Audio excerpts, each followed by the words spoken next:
Hello and welcome to week 6, division. Can you believe your midterm's only 2 weeks away? I can't believe it either. I will be sending out the review sheet as well this week so you can get prepped for that. All right, so this week we're going to be working on division. We'll talk about multiplication some, but mostly it's going to be division. And we're going to really connect measurement and partitive division, and we're going to illustrate both interpretations of that division, and we're going to explore the relationships between division and fractions.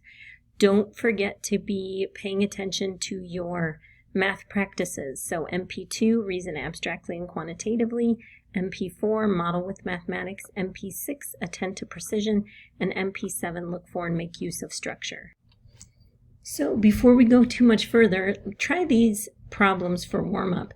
So try them without the traditional algorithm. Hopefully you've been practicing addition, subtraction, and multiplication using those new strategies. So pause the video here, try a couple strategies, and then play the video and see some of my choices. All right, so on the first one, I used decomposing by place value. So I split the 47 into 40 and 7, and the 26 into 20 and 6.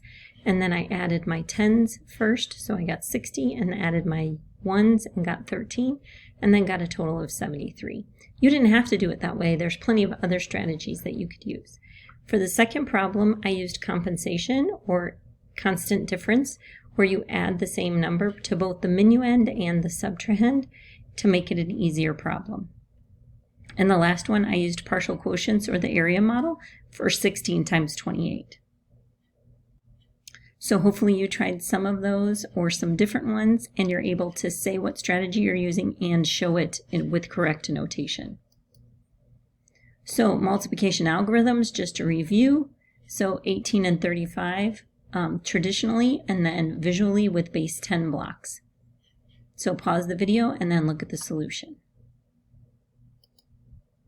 All right, there you go. So traditional, and then visual hand-drawn, and then visual with the virtual manipulatives. So hopefully that'll give you an idea of what that looks like.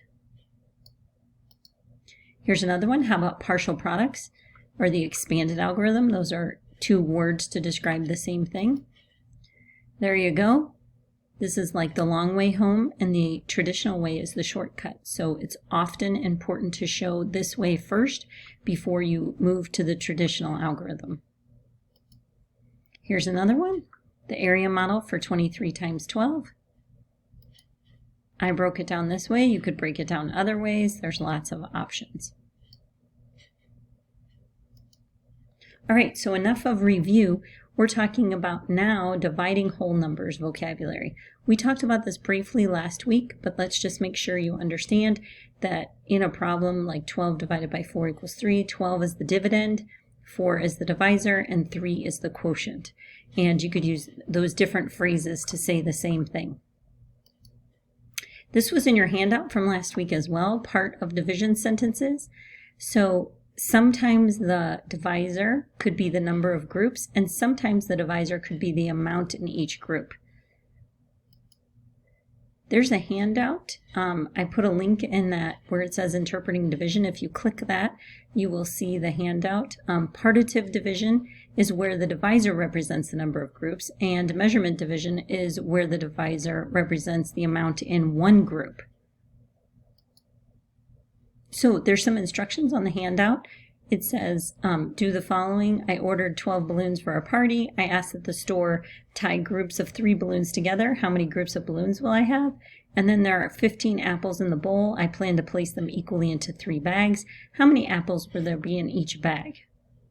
Instructions on the handout say classify it as partitive or measurement division, and which value represents the number of groups and which value represents the amount in each group.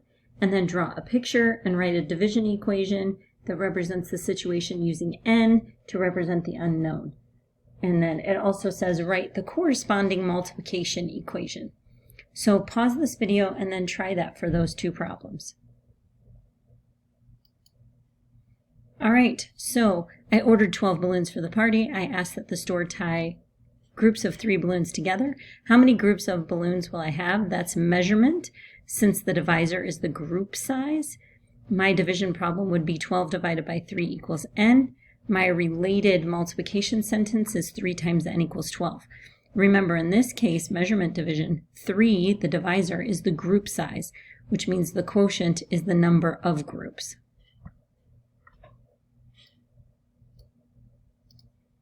The other one, there are 15 apples in the bowl. I plan to place them equally into 3 bags. How many apples will there be in each bag? So this would be partitive division because the divisor is the number of groups. So there's my illustration. You can see that. And then 15 divided by 3 equals n, where 3, the divisor, is the number of groups, and the n is now the group size. So in other words, it would be 5. And the related multiplication sentence, 3 times n equals 15, 3 times 5 equals 15. That's really important that you make sense of it, so you follow a consistent model for students. There's a video right here, so you should pause this and make sure you access the video and then answer the following questions. So what type of division problem is the girl solving? Describe how she solves the division problem, and then list 3 mathematical ideas that she knows about division and multiplication. So make sure you pause this, go watch that video, and then come back. Here's the answers. What type of division problem is the girl solving? It's a measurement problem because the amount in one group is the divisor. How does she solve the problem? She uses base 10 blocks. She uses groups of 8 per box, and she's figuring out how many boxes. What 3 mathematical ideas that she knows about multiplication and division? She does understand that division means equally shared or distributed. She also sees the connection between multiplication and division because she does 9 times 8 equals 72. She understands order convention, meaning the first number is the number of groups or copies, and the second is the amount per group or the size of the copy. That's really important. Remember, we talked about a consistent model, so she has definitely learned that consistent model, which helps her understanding and enables her to solve the problems. So what are the main concepts of partitive and measurement division, and why is it important for elementary students to solve both types? Here's a little explanation again of partitive division and measurement division. And it's important for students to solve both types because they encounter both types in the real world. So it's good for them to be exposed to a variety of problems so they have different strategies to solve and they can interpret them correctly. So this continues on your handout. So it says, sometimes visual can help us make sense of division relationships. Make a sketch to show the quotient for the following 2 problems. So part A says you have 2 identical submarine sandwiches that you are going to share equally among 3 people. How much sandwich does each person get? So pause the video, try to draw that so you're sharing 2 submarine sandwiches among 3 people equally. Then try the next one. You have 5 identical submarine sandwiches that you're going to share equally among 3 people. How much sandwich does each person get? Think about that. Draw a picture. I know you can figure out the answer, but I want you to draw a picture to help you make sense of it. And then go on to the video. Okay, so here's one approach. I showed you 2 different approaches. If you draw 2 rectangles representing your submarine sandwiches right here, then you could say, I'm going to give the first person this piece, the second person this piece, the third person this piece, and then repeat it until all the sandwich is gone. Another way to do it is you figure out that you could partition it where each person gets 2 pieces. So the first person gets these 2 pieces, the second person gets these 2 pieces, and the third person gets these 2 pieces. Either way, I still figure out that each person gets 2/3 of a sandwich. Make sure you make sense of that before you move on to the next problem. On the next problem, you have 5 identical submarine sandwiches that you're going to share equally among 3 people. How much sandwich does each person get? So this time I have 5 rectangles representing the 5 sandwiches, and then I partitioned it off so I could see what each person would get. So the first person gets these 5 pieces, the second person gets these 5 pieces, and the last person gets these 5 pieces. So each person gets 5 copies of 1/3 or 1 2/3 of a sandwich. Make sure you understand that and you're making sense of it. The next part, what does that answer tell you about 2 divided by 3 and 5 divided by 3? Does the 3 represent the number of groups or the amount in each group? Think about that. 2 divided by 3. What was the 3? Was it the number of groups or the amount in each group? And then the 5 divided by 3. What was it? In both problems, the 3 represents the number of groups or copies. In this case, it was people. Here's another one. Emily makes the following claim. Dividing by 1/3 is this, dividing by 3 is the same as multiplying by 1/3. Is this true? If so, use your work for part A and B to explain why. And this is going to connect to how are fractions and division related. Yes, Emily's statement is true. 2 divided by 3 is the same as 2 times 1/3. I know this because I get the same answer. The first factor is the number of groups. The second factor is the number in each group. Then summarize and discuss. I said a fraction can represent a quotient of 2 numbers where the numerator is the dividend and the denominator is the divisor. So fractions are going to be what we're going to do right after midterms. So make sure that you're familiar with that material and you understand how division can also be connected to fractions. Here's a model of division. It's a fair sharing model. So the lollipops will be dealt out one by one like a deck of cards so that until there's no lollipops left. So we're partitioning the 12 lollipops into 4 equal groups. Here we know the number of copies is 4, but we don't know the size of each copy. So 12 lollipops divided by 4 students is 3 lollipops per student. You can think of the related multiplication sentence. I have 4 copies of 3. Here's another problem. Zeke has 12 marbles. He wants to give his marbles equally to 3 of his friends. How many should each person receive? So see if you can draw a picture that would represent this solution using that set partition model. Here's what I drew. I drew those 12 marbles, I drew 3 people, and I partitioned it so each person would get the same amount. I get the same answer, that 12 divided by 3 is 4. Notice how it's different than my fair sharing problem where I had 12 divided by 4 equals 3. Okay, so they're similar problems, but they're not the same. Repeated subtraction. This is a great connection for, we already connected multiplication and division, we already connected multiplication with addition, but now we're going to connect subtraction with division. So the repeated subtraction model, the bananas will be subtracted off in units of 4 until there's none left. So here we know the size of each copy, but we don't know the number of copies. So if we have 12 bananas and we take out 4 bananas per pie, how many pies can we make? We can make 3 pies. Here's another example for repeated subtraction. Hillary has 15 cans of tomatoes. 5 cans fit into a box. How many boxes does she need? We could reason that if 1 box is filled, then we have 15 minus 5, or 10 cans left. If we fill another box, we're going to do 10 minus 5, or 5 cans left. Finally, we can place the last 5 cans in the third box, so 5 minus 5 equals 0. We can summarize by writing 15 minus 5 minus 5 minus 5 equals 0 until we found that repeated subtraction, that 15 divided by 5 equals 3. See, we subtracted 5 3 times. So treating division as repeated subtraction works well if there's no remainder. If there's a remainder, then you're going to run into fractions. The missing factor model. This is a great model, especially linking it to what's coming in the future, which is algebra. So if each friend receives some marbles, then 3 friends receive 3m or 12 marbles, so 3m equals 12. Since 3 times 4 equals 12, then m must be 4. That m, or that missing factor, is what we're looking for. Here's some problems.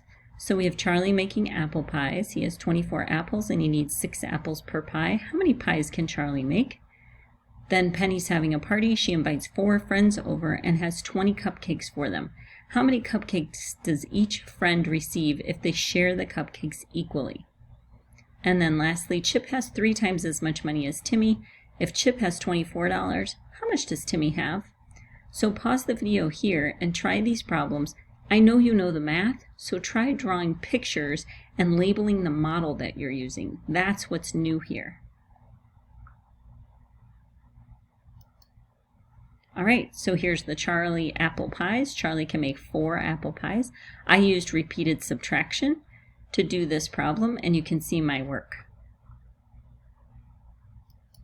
For the cupcake problem, I showed my 20 cupcakes, and then I partitioned them with my 4 friends, and I showed that each friend gets 5 cupcakes.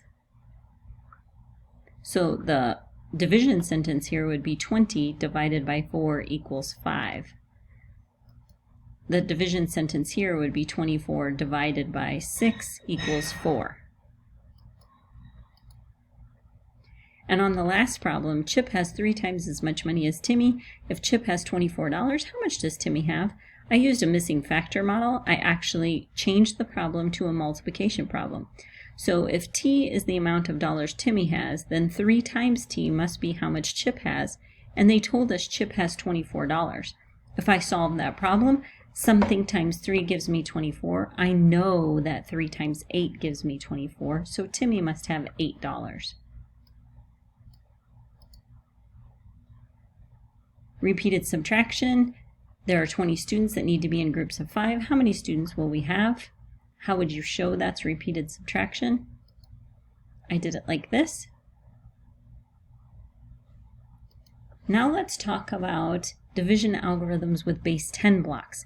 So if you have 564 divided by 4, and you want to put it in these 4 groups or these 4 bins, how would you do it? All right, so the first thing you'll want to do is write a step and then show a picture. So step 1 is to model the dividend. So I put out 5 flats, 6 longs, and 4 units.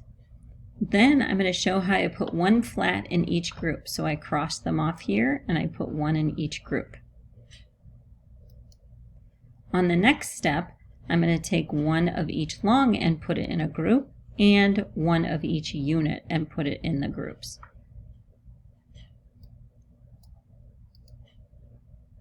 Now what I have left is 1 flat, 2 longs, and no units. So my next step is going to be to regroup this flat for 10 longs. And then I'm going to put 1 long in each group until there's none left. So I did that and it ended up putting 3 more longs in each group.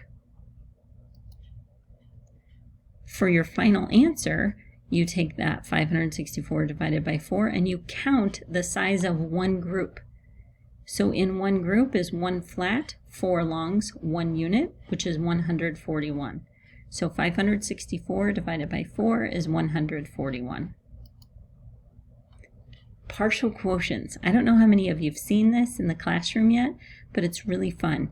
We learned our traditional algorithm, which is very challenging for long division for students. You have to be perfect. With partial quotients, you don't have to be perfect. You don't even have to know all your multiplication tables. You just need to use the ones you know to get close. Notice in this first problem, 423 divided by 23, we would do, if we were using the traditional algorithm, we would say, how many times does 23 go into 4? And we would say 0. But do you realize by doing that algorithm, you're undoing all the previous years that you've been teaching where you told them that's not a 4 because of place value. That is a 400. And certainly 23 goes into 400. So the nice thing about partial quotients is it holds place value. The other thing is, did you notice the student just used 10, 5, 2, and 1? Those are probably the first multiplication tables that you learn and probably the easiest. So the first thing they said is, how many groups of 23 could they put inside 423? Well, they know they could put 10 groups because if they know powers of 10, they can just go 23 times 10. Oh, I add a 0 on the end, but you want them to be able to mathematically say, I know that multiplying by 10 shifts my place value 1 to the right. So then they multiply 23 times 10 and write 230. They perform the subtraction and get 193. Then they're like, oh, I can't do another group of 10. That's too big. But if I do half of that, I know that half of 230, so half of 200 is 100, half of 30 is 15, so I know 23 times 5 is 115. They do subtraction again. They're only using facts they know, so they're like, I can double things pretty easily, so 23 times 2 would give me 46. They do another subtraction and they go, oops, there was another group of 23 in there. So they put a 1, and then they have a remainder of 9. They know they're done because the remainder is smaller than the divisor. So they write their answer of 18, remainder 9. And they could check their work by doing a multiplication problem, where they would do 23 times 18, and then add 9, and they should get 423.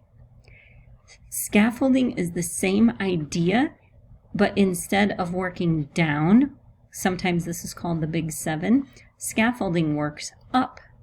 So it's the same idea, it's just in a different format. So now let's try one. We have 134 divided by 8. Try it for a minute. Don't use your traditional method. Use this partial quotients method. This is how I did it. I first used 10 times 8 to get 80, so I was close. I didn't have to be perfect. And then I subtracted and got 54. Then I did, okay, I'm going to do 5 times 8, which is 40. And I just made up this number. You could use any numbers you know, but I just used 5. And then I subtracted again, and I said, only one group of 8 fits inside 14, so I'm going to subtract and I get 6. So my answer is 16, remainder 6. The 16 comes from here, and then the 6 was left over. Now you try it. Try it a different way. Try it a way that you are more comfortable with. Doesn't matter. Just give it a try. The more you practice these new strategies, the easier they become.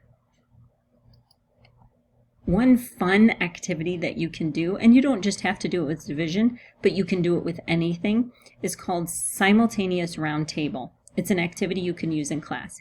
You put your students in groups of 4. You give them a sheet. Everybody gets the same worksheet. They solve box number 1 on their paper independently. When they're finished, they turn their paper face down and they wait.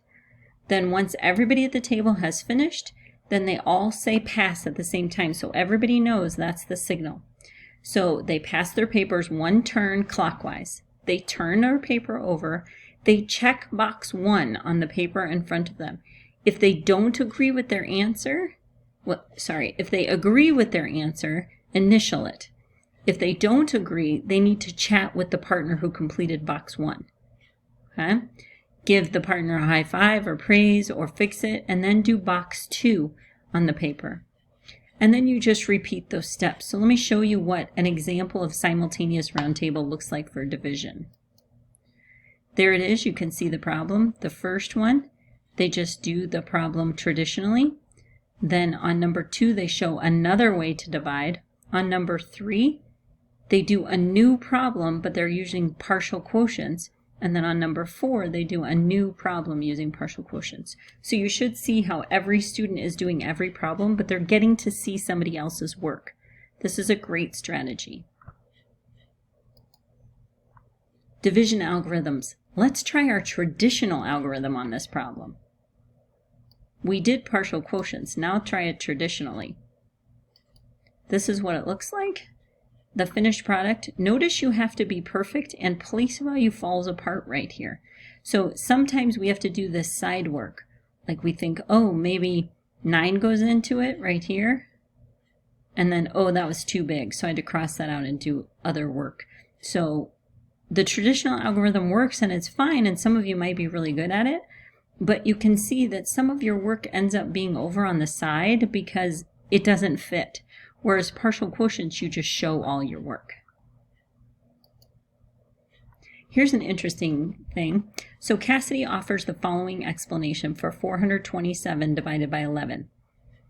She says, 10 11s is 110. After another 10 11s and another 10 11s, I'm up to 330. You following her strategy? After another 5 11s, I'm up to 385. One more 11 makes 396.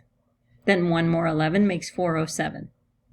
One more 11 makes 418. And then there's 9 left. So the answer is 38, remainder 9. Think about how Cassidy's way of thinking connects to the division algorithm and how we've defined division. Do you see the strategy she's using?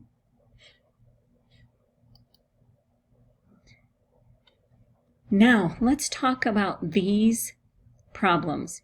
Division involving 0. How are the problems 3 divided by 0 and 0 divided by 3 the same? And how are they different? Write out all the ways the equation and the solution to each. Now, you have a video assignment this week that's going to walk you through this, but you need to practice it on your own. See if you can make sense of it. A great way to make sense of it is to connect it to multiplication. On the next slide, you'll just see all the answers, no matter what the format is. Here's a good way for you to remember things or for you to practice right here on this slide. This is the dividend. This is the divisor. This is the quotient. This is the dividend, divisor, quotient. Dividend, divisor, quotient. Be careful because this will come up on your midterm. It's very important. You have a team assignment this week and an individual assignment. They're on a program called Jamboard, Google Jamboard. It's super easy. It's just in Google Docs. You're going to make a copy. If you have any questions, let me know. I did put a video on division by 0 in the additional resources, as well as a video on Google Jamboard. So good luck this week and start studying for your midterm. Have a great week. You also have an office hours assignment this week, so every one of you will be coming to see me. It is required. See you soon.